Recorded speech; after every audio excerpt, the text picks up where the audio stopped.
پاک و منزه است خدایی که یک شبه بنده خود پیامبر را از مسجد الحرام تا مسجد الاقصی سیر داد، همان جایی که اطرافش را با برکت گرداندیم تا برخی آیات و نشانه‌های خود را به او نشان دهیم.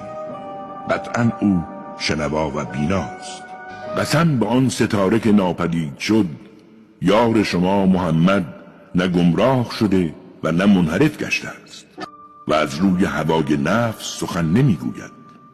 این وحی است که به او نازل می شود.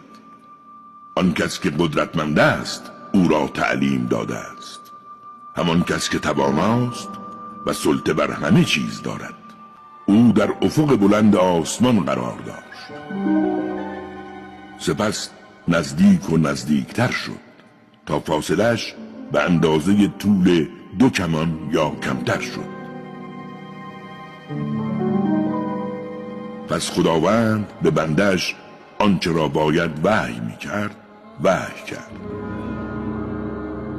دل آنچه را که دید دروغش ندانست.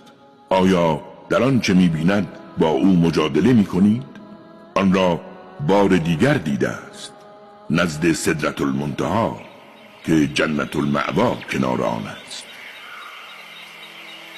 در این هنگام چیزی سدرة المنتهی را پوشانده بود. چشم او منحرف نگشت و از حد خویشم فراتر نرفت. به راستی پاره ای از آیات و نشانه‌های بزرگ پروردگارش را دید.